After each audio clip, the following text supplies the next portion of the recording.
Hello and welcome to this first edition of English Quick Tips. This is a show of about 5 minutes long, giving you some quick tips on learning English.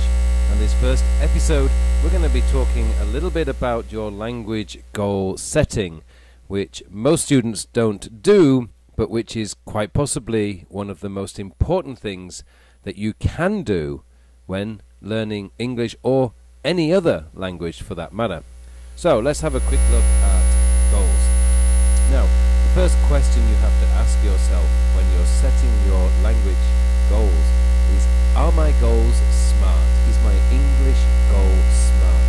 Now, what do we mean by that? Well, let's have a quick look at this.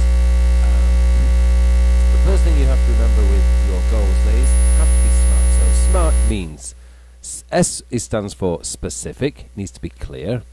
M means measured. A, achievable. R, realistic.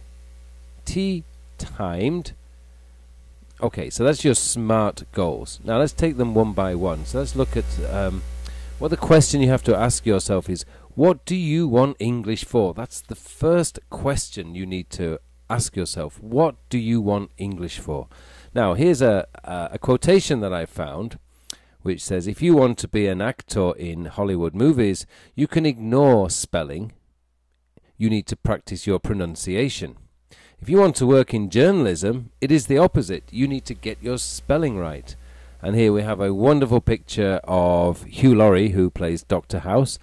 And most people don't realize this, but he is actually a British actor playing in an American drama with an American accent. He's worked on his pronunciation, and he sounds very convincing as an American, even though if you heard him in real life, he has a very British accent. So let's take these goals, your goal setting, bit by bit. So let's look at the first one.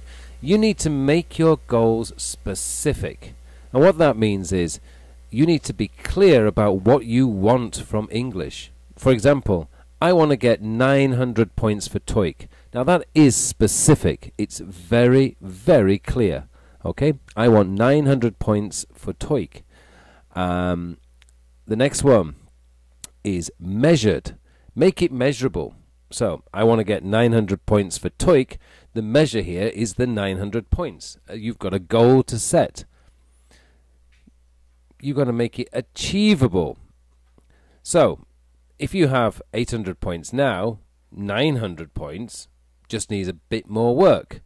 The problem is many students have a 200 point score and want 900 points in next month. It just isn't going to happen. 24 hours a day studying is not going to give you that 900 points. So you've got to be realistic. You've got to be achievable. Your target has to be achievable. Of course, the next one is realistic. Don't make it impossible. For example, I want to speak English like a native speaker. I hear this all the time.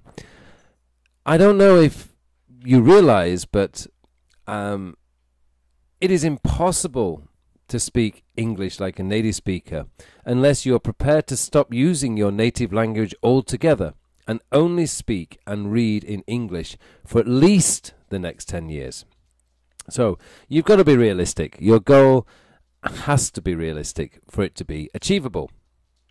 Next one, and the final one, timed. Set yourself a deadline. I want to travel around the world and be able to communicate in English in July next year. Okay, so you've got to get your communication skills right.